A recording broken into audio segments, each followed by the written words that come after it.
La joie du Britannique Lando Norris, vainqueur de ce Grand Prix de Monaco, la petite mine de Charles Leclerc acclamée par la foule. Bonsoir à tous, vous êtes sur Monaco Info, édition spéciale depuis les terrasses de la pit lane. Nous allons évidemment revenir sur ce podium du Grand Prix et cette deuxième position pour Charles Leclerc dont vous entendrez la réaction dans quelques instants, suivie de celle du pilote de McLaren. Dans ce journal également, nous retournerons dans les paddocks à la chasse aux célébrités. Nous irons au festival Sunset pour prendre part à la fête. Et puis nous ferons bien sûr un tour complet du reste de l'actualité à Monaco. Bienvenue dans ce journal marqué d'abord, je le disais, par cette victoire de Lando Norris qui remporte donc ce Grand Prix de Monaco 2025 et une deuxième place frustrante pour Charles Leclerc. Charles ne réédite pas son succès de l'année dernière à la maison, mais il est toutefois sur le podium, Christophe. C'est quand même pas si mal. Deuxième avec une Ferrari qu'on a dit depuis le début de la saison mal née. Franchement Théo, fallait le faire. Aujourd'hui il a amené cette Ferrari jusqu'à la première ligne pendant les essais. Tout s'est joué hier, vous savez, cette fameuse chasse à la pole position. Norris dans les derniers instants qu'il arrache en dessous de la minute 10 ici à Monaco, c'est quand même phénoménal. Charles déçu, c'est hier qu'il était frustré. Aujourd'hui, il a fait ce qu'il a pu. Il y avait la stratégie aussi avec ces deux fameux arrêts au stand. Il fallait le gérer. On a vu Verstappen qui a conduit jusqu'à l'avant-dernier tour, tout devant les autres. Mais finalement, Norris, avec la McLaren, était plus fort. Norris qui s'impose ici. Deuxième victoire cette saison, la sixième de sa carrière, ce qui est quand même pas mal. Et puis c'est McLaren qui n'avait pas gagné ici depuis 2008. Rendez-vous compte, c'est leur 16e succès pour les McLaren. Le dernier vainqueur McLaren, c'était Lewis Hamilton, qui termine loin, qui termine derrière bien sûr. Les furieux qui étaient aujourd'hui les Piastri et Norris. Norris, vainqueur ici, c'est important pour le classement du championnat du monde. Il revient à 3 points de Oscar Piastri qui est son coéquipier. Charles est toujours 5e, mais Charles, deuxième ici après l'immense bonheur de l'an dernier. C'est une magnifique performance au volant de cette Ferrari qui avait vraiment du mal depuis les 7 premiers Grands Prix. Mais en ce 8e Grand Prix, Charles chez lui a montré qu'il était très fort, que c'est un des meilleurs pilotes du plateau. Mais ça, on le savait déjà un peu chez nous. Et ça, c'est incontestable, on le sait. Merci Christophe. Et les grands acteurs ont évidemment réagi. Je vous propose de les écouter à notre micro. Et on se retrouve en studio juste après. I managed things well. I realized the best thing was to not be too close to Max and back off a little bit so I could control things in a better way. But yeah, it's Charles and we're in Monaco, and I know if there's one person I don't want behind me, it's Charles and in Monaco. So yeah, for sure some tough moments, but for the most part everything was under control. Ouais, jusqu'au drapeau d'Amieux, vraiment, même encore dans le dernier tour, je me suis dit on ne sait jamais à Monaco. Il a commencé à pousser en plus ça, je pense, pour le meilleur tour en course, donc je me suis dit on ne sait jamais, mais bon, voilà, on y croit jusqu'au bout, mais on savait sur le papier que ça allait être très très compliqué, donc pas forcément énormément déçu après aujourd'hui parce qu'on s'y attendait un petit peu. Déçu pour hier, mais dans l'ensemble c'est quand même un week-end extrêmement positif. On ne s'attendait absolument pas à se battre pour le podium et encore moins à être aussi proche de la victoire, donc c'est super. Retour en studio pour la suite de ce journal. Pendant que les champions se préparaient, les célébrités continuaient de défiler dans le paddock. Hier, nos journalistes Émilie Rousseau et Camille Caloni ont croisé Zinedine Zidane, Patrick Dempsey ou encore Martin Solveig. Regardez qui elles ont croisé aujourd'hui. Chasse aux stars, épisode 2, Émilie. Oui, en effet, beaucoup de célébrités se sont donné rendez-vous pour ce Grand Prix de Monaco, des sportifs, des influenceurs, des acteurs qui ont accepté de répondre à notre micro avec Thomas Deus. Bah, hyper cool, c'est la première fois que je le fais, de voir un Grand Prix en ville, c'est toujours hyper impressionnant. Je suis content de le voir ici. Teddy, comment vous vivez ce Grand Prix? Bah bien, puisque il fait beau et il y a une bonne énergie, c'est ce qu'on veut à Monaco. La Formule 1, c'est un sport qui vous passionne? Je peux pas dire passionne parce que j'ai jamais pu rentrer dans une Ferrari ou dans une Formule 1. Donc du coup, c'est plus l'ambiance, l'énergie que ça procure, de voir les gens heureux, la bonne ambiance, voilà. You know, I get nervous, I get excited because I remember well driving this track. You know, this is the Grand Prix that the drivers would love to win. It's the Grand Prix that all the teams, partners and sponsors want to be at. So I love Monaco. J'ai l'impression d'être un enfant face à un circuit qui devient réalité, donc c'est hyper excitant. Franchement, il fait beau, c'est vraiment un super week-end. Wow. Est-ce que Monaco est inspirant également? Oui, Monaco hyper inspirant, je suis heureux. Là, on ouvre 2 boutiques et une plage avec la Société des Bains de Mer, donc on est super excités. Ouais. Philippe, c'est toujours sympa de vivre un Grand Prix dans ces conditions. Ah ben, on est un peu privilégié quelque part, là, on voit les choses de très très près. Donc c'est fabuleux de pouvoir ressentir un petit peu l'ambiance et l'atmosphère qui règne là, quoi. Vraiment. Ben, incroyable, c'est la première fois. Vous pouvez m'inviter tous les ans s'il vous plaît, ça ne vous dérange pas, il fait beau. À Paris, il ne fait pas beau en ce moment, donc non, franchement super content. C'est top, en plus c'est un sport waouh! C'est un sport que j'admire beaucoup, c'est une discipline que j'admire beaucoup. Donc le voir là en vrai et y être vraiment et être considéré comme ça, c'est magnifique. C'est incroyable. Merci. Aujourd'hui, qu'est-ce que vous ressentez d'être ici? Bah évidemment, qui n'est pas content d'être ici? Ouais, ça va être un beau Grand Prix, je pense. La compétition va être énorme, donc on attend que Charles refasse un petit doublé ici à Monaco. Mais bon, après, ce qui est beau, c'est la concurrence. Avec McLaren super vite. Et, non, ça va être très chaud, je pense. Bah, c'est toujours incroyable. Il y a une atmosphère toujours particulière ici à Monaco. Donc c'est que du bonheur vraiment de se retrouver chaque année ici. Je suis très chanceux. Juste 2 secondes, c'est bon. Juste pour avoir juste ton ressenti sur ce Grand Prix. Écoutez, voilà, c'est mon 2e Monaco, ça se passe super bien, les gens sont de bonne humeur, il fait très beau, très chaud aussi, mais voilà, j'espère que Charles va remporter cette course et puis on verra la suite. Voilà. Merci beaucoup. Merci beaucoup à vous. Bienvenue sur Monaco Info. Qu'est-ce que vous ressentez aujourd'hui à l'idée d'être au Grand Prix? Super excité, donc premier Grand Prix pour moi, première fois à Monaco aussi, donc deux grands événements.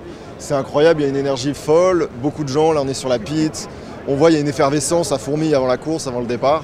Les gens sont heureux, il y a des sourires, c'est du bonheur. Naomi, are you happy to be here? Thank you, yes, thank you so much. C'est un Grand Prix qui est très connu et on sait c'est un Grand Prix très difficile. Et, les pilotes aujourd'hui vont nous régaler, c'est sûr. Restons encore un peu dans l'univers du Grand Prix, cette fois pour parler d'un nouveau livre qui paraît cette année aux éditions Amphora, Formule 1, programmé pour gagner, c'est son nom. Il est signé Jérémy Satis qui est en duplex avec nous. Bonsoir. Bonsoir. Merci d'avoir accepté notre invitation sur Monaco Info. Pendant des années, vous avez été grand reporter spécialisé en F1 pour l'équipe, Le Parisien, Eurosport, LCI ou encore Auto Hebdo. Aujourd'hui, vous êtes conseiller sportif et agent. Vous travaillez au contact des pilotes et dans ce livre, vous retracez l'histoire, le parcours et les performances des 20 pilotes sur la grille 2025. On y trouve aussi les commentaires du consultant Franck Pontani. Ce livre, ce n'est pas seulement une biographie de chaque pilote, ce sont aussi des souvenirs que vous livrez en réalité, hein, c'est ça? Oui, exactement. J'ai eu la chance, comme vous l'avez dit, de côtoyer certains pilotes et notamment la nouvelle génération qui est en train de prendre le pouvoir un petit peu en Formule 1. Et donc forcément, avec toutes ces années passées dans les paddocks juniors et de la Formule 1, j'ai pu côtoyer un petit peu les entourages, les pilotes directement. Et voilà, ça m'a permis de pouvoir ressortir un petit peu la scientifique moelle de ce que j'avais pu récupérer évidemment de ces 6 années que j'ai fait principalement, voilà, notamment avec Auto Hebdo, le magazine spécialisé. Et voilà, quand j'ai eu cette opportunité de pouvoir faire ce livre avec la confiance des éditions Amphora, évidemment pas hésiter une seule seconde. Et voilà, le livre fait 128 pages, il y en a 6 par pilote. Pour chacun d'eux, on trouve bien sûr son numéro, son écurie, sa nationalité, mais aussi le nombre de grands prix réalisés, éventuellement le nombre de victoires. Et puis bien sûr, l'histoire personnelle de chaque pilote avec un adjectif ou un éloge en guise de titre. Pierre Gasly est l'obsessionnel, Lewis Hamilton est la légende, Charles Leclerc est le petit prince du rocher. Au-delà des performances, ce livre, c'est une manière de mettre en avant leur talent, leur courage.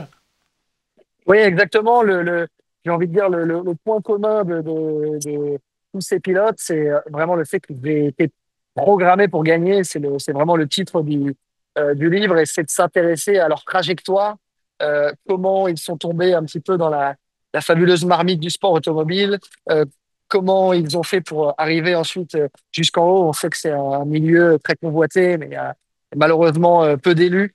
Et même quand on arrive à y parvenir, y rester est aussi parfois très compliqué.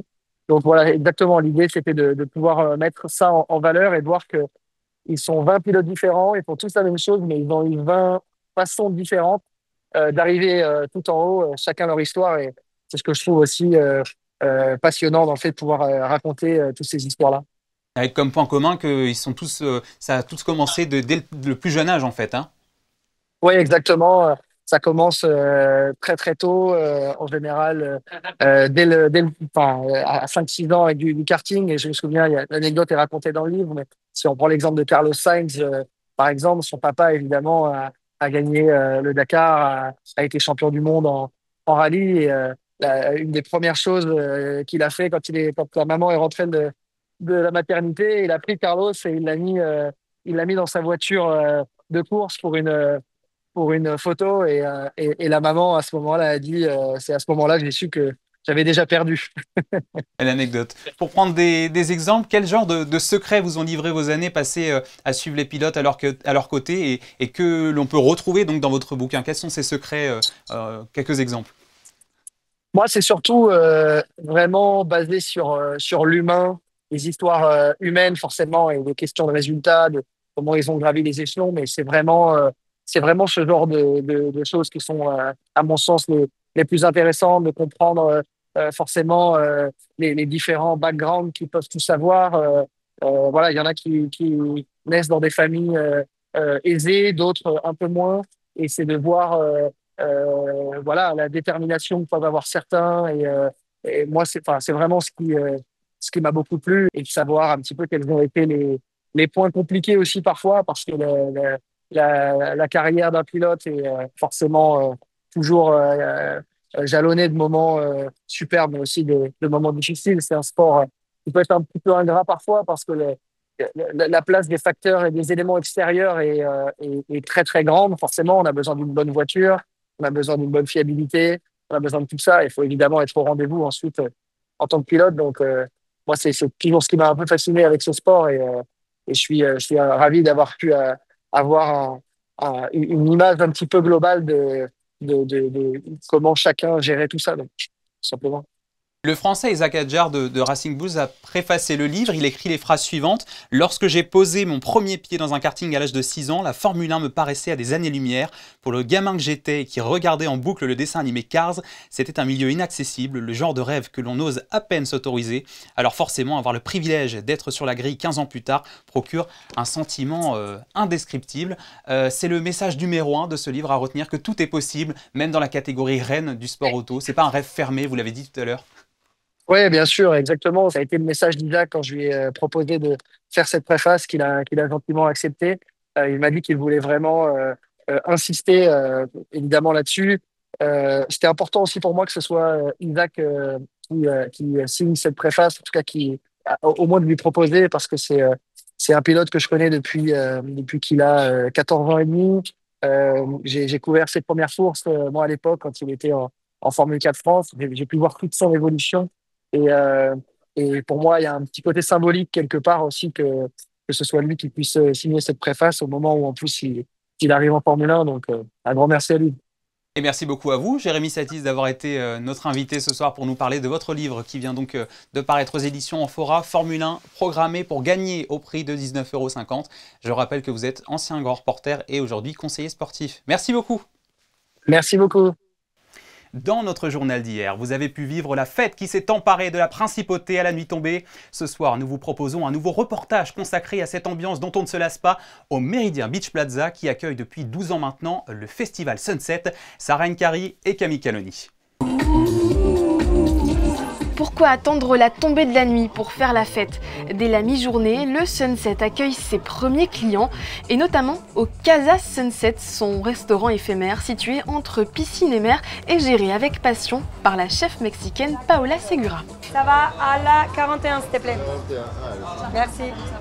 Cette année, on propose comme d'habitude beaucoup de sharing pour que vous soyez dans la bonne ambiance, mais que vous ayez tout ce qu'il vous faut pour célébrer, mais avoir de la bonne gastronomie, qualité, et surtout découvrir des bons épices, de bons saveurs, que c'est pas toujours évident d'avoir en France et à Monaco, parce que c'est des produits qu'on ramène du Mexique, ça vient tout de l'extérieur, rien que pour vous pendant ces 3 jours.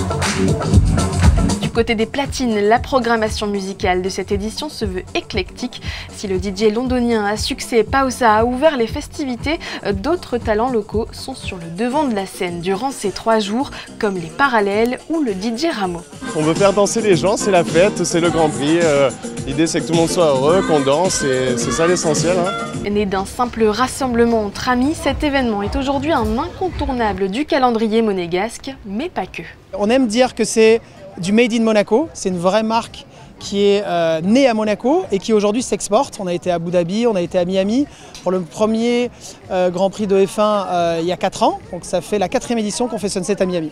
We know Sunset because we saw it a lot on other influencers that also are in Monaco. and they promoted Sunset Monaco as one of the best parties with the best DJs. It's the place to be.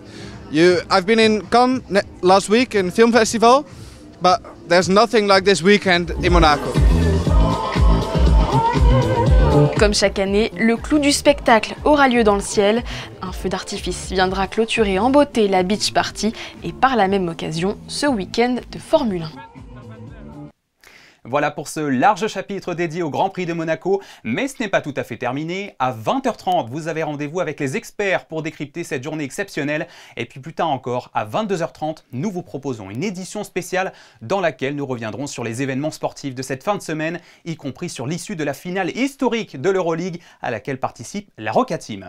L'autre actualité, ce sont les Jeux des petits États d'Europe. La 20e édition de cette compétition qui réunit des pays de moins d'1 million d'habitants débute lundi en Andorre. La délégation monégasque est partie très tôt ce dimanche matin pour rejoindre cette autre principauté. Émilie Rousseau et Thomas Deus étaient également au rendez-vous. Regardez. C'est une compétition qu'ils attendent tous avec impatience. Les Jeux des petits États d'Europe sont un rendez-vous important pour tous sportifs sélectionnés. Lundi, Andorre accueillera pour la 3e fois de son histoire cette compétition. Monaco sera représenté dans 12 disciplines. Les athlètes monégasques ont hâte d'y être. C'est quand même une compétition olympique, donc ouais, j'ai très hâte d'y être. C'est une super organisation, c'est un très bel événement, j'ai très hâte. C'est mes 3e jeux et c'est très important de toujours représenter Monaco. On a une bonne équipe cette année et on va essayer de faire au mieux. Je me sens plutôt bien, ça va. Donc là, on est tôt le matin, mais ça motive un peu. Il y aura un petit trajet. On va vite se mettre en route pour la compétition. Les Jeux, c'est quand même une compétition assez importante pour nous, athlètes de la Principauté. C'est tous les 2 ans, donc c'est vrai que c'est un bel objectif. Mais il faut aussi prendre ça comme une belle récompense de l'entraînement au quotidien et des années d'investissement qu'il y a derrière. Je me sens en forme. C'est un moment important parce que les derniers que j'ai fait, c'était en Islande il y a 10 ans. Je pensais avoir arrêté la gym il y a 4 ans et me revoilà là, donc c'est que du bonheur. Au total, 123 athlètes, 69 hommes et 54 femmes porteront haut les couleurs de la Principauté. Ce grand départ nécessite une logistique importante. La logistique est importante, on s'y attelle depuis un moment. Et là maintenant on est sur le point de partir pour rejoindre donc, le chef de mission et son assistant qui sont déjà sur place et qui nous attendent, qui ont eux aussi préparé la partie hôtel. C'est vraiment un énorme travail. C'est une tradition, l'annonce des porte-drapeaux s'est effectuée avant le départ de la délégation. Pour cette 20e édition, ce rôle a été confié à l'athlète Théo Andan qui compte déjà 6 médailles à son actif aux Jeux des petits États d'Europe et la judokate Sarah Alag qui disputera ses 7e Jeux. Je suis très émue et c'est avec un honneur que je porterai la délégation avec moi à l'ouverture de ces Jeux. Qu'est-ce que ça représente ce rôle de porte-drapeau pour toi ? C'est avant tout un honneur, une grande responsabilité et j'ai pas de mots, je suis vraiment très émue. Je m'attendais pas et c'est vraiment chouette. Le coup d'envoi des Jeux des petits États d'Europe aura lieu lundi au Stade national d'Andorre, en présence notamment de son Altesse Sérénissime le Prince Albert II. Et notez 2 rendez-vous. La grande cérémonie d'ouverture des 20e Jeux des petits États d'Europe sera retransmise en direct sur Monaco Info ce lundi à 21h30 et nous vous proposerons un magazine mardi et tous les jours de la semaine à partir de 10h30 dans lequel nous reviendrons sur les performances des athlètes monégasques. Une autre date à noter également, rien à voir, à partir de demain et jusqu'au 9 juin, entre 8h et 18h, le parking du casino va accueillir des travaux de modernisation. Par conséquent, les accès côté Café de Paris seront inaccessibles. Pour entrer et sortir du parking pendant cette période, il faudra donc se reporter aux accès côté Boulingrin. À l'agenda culturel, l'Institut audiovisuel de Monaco va proposer une nouvelle projection, celle du film Blow Up, réalisé par l'Italien Michelangelo Antonioni en 1966. L'année suivante, il avait reçu une Palme d'Or au Festival de Cannes. Le film sera projeté au Théâtre des Variétés mardi à 19h. Et pour en savoir davantage sur ce classique du 7e art, le directeur de l'Institut audiovisuel, Vincent Vatrican, a répondu aux questions de Fabien Bonny. Regardez. Vincent Vatrican, bonsoir. Bonsoir Fabien. Et si nous parlions d'un film des années 60, de 1966 précisément, Blow Up, de Michelangelo Antonioni, est-ce que l'on peut dire que ce film déjà est un classique des années 60, un incontournable des années 60 ? Ou c'est trop fort ? Même au-delà. Ouais. Ah, pour moi, c'est un chef-d'œuvre absolu. Ouais. Pourquoi ? Pourquoi ? Parce qu'Antonioni est un des rares cinéastes, je pense, qui arrive à inscrire ces films dans l'époque où il les a tournés. Complètement, oui, oui. Ce film, Blow un Up, pur produit des années 60. au-delà de l'intrigue, de ce qu'il raconte, est un film qui traduit parfaitement l'esprit des années 60 à Londres. Quelle est l'histoire, déjà, pour les téléspectateurs? Alors, l'histoire est celle d'un photographe de mode, un peu hautain, un peu dandy. Un peu tête à claque. Qui méprise un peu les mannequins qu'il prend en photo, mais sans doute parce qu'il cherche autre chose. Il cherche autre chose, et cette autre chose va arriver par le biais d'un reportage qu'il va faire tout bêtement dans un parc, pour se dire bah, maintenant je vais photographier la nature, et au détour d'un plan, d'un cliché, il va mettre le doigt dans un engrenage, puisqu'il va découvrir que derrière un buisson pris en photo se cache un cadavre. Donc du milieu des apparences, le photographe veut sortir pour essayer de toucher à la vérité des choses. Si j'essaye de résumer le propos d'Antonioni, voilà. Mais le film est un film, en effet, absolument implacable et magistral sur justement cette dichotomie entre le monde des apparences et la vérité de la vraie vie. Blow Up a obtenu la Palme d'Or à Cannes, c'est mérité? Ah oui, ouais. Ça reste un de mes films préférés d'Antonioni, absolument. Bien, allons voir donc Blow Up. Merci Vincent. Merci Fabien.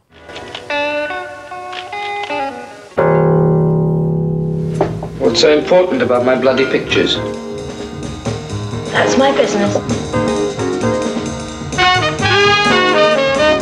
Somebody was trying to kill somebody else. I saved his life. Trying to call the police. We've got to get a shot of it. I'm not a photographer. I am. L'actualité est majoritairement dominée par le Grand Prix aujourd'hui, mais n'oublions pas que ce dimanche, c'est aussi la traditionnelle fête des mères. C'est le meilleur moment pour leur adresser des mots doux. Alors nous avons voulu savoir ce que vous aviez dit à votre maman. Je l'aime beaucoup et que vraiment c'est un jour hyper important et il faut vraiment le prendre à cœur. C'est que ma mère m'a donné la vie, elle m'a donné tout ça et j'aime beaucoup. J'ai un petit message pour elle, je vais juste lui rappeler que je l'aime de tout mon cœur, qu'elle est la personne préférée dans ce monde et qu'elle me soutient tous les jours et que je l'aime beaucoup encore. Qu'est-ce que vous adorez faire avec votre maman? J'adore partager mon quotidien avec elle, lui confier tout ce que je ressens, pouvoir compter sur elle tous les jours.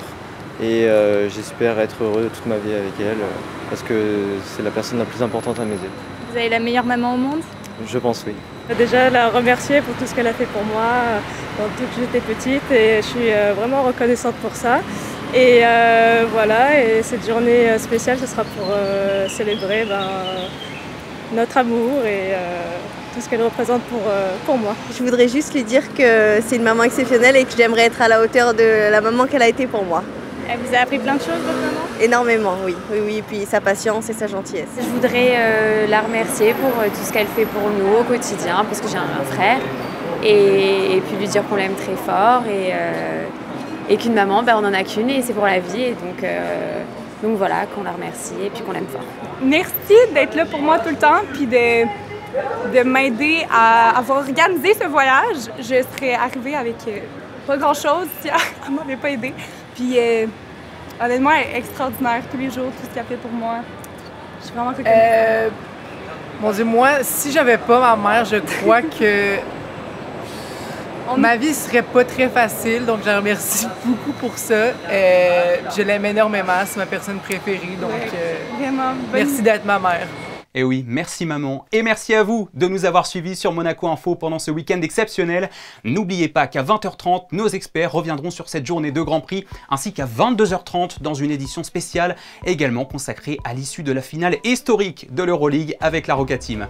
Dans un instant, la météo de Sarah Nkari et j'en profite pour rappeler que les podcasts de Monaco Info sont à retrouver sur toutes les plateformes d'écoute dont celui d'Aleko Keoseoglu, le président de la Société d'exploitation des ports de Monaco.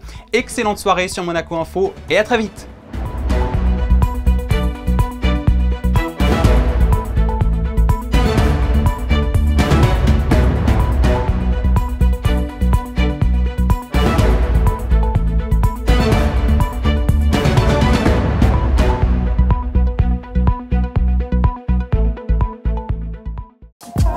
Retrouvez la météo avec Maya Bay, le restaurant référence thaï japonais de Monaco.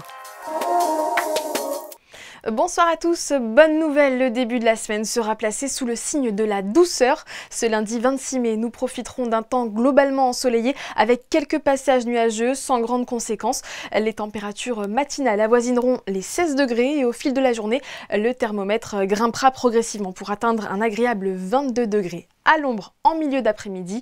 Quant à la mer Méditerranée, relativement calme, elle affichera un joli 19 degrés, de quoi tenter les plus courageux pour une première baignade de saison. Enfin, un coup d'œil sur le calendrier, demain nous fêterons la Saint-Béranger. Belle soirée sur Monaco Info. C'était la météo avec Maya Bay, le restaurant référence thaï japonais de Monaco.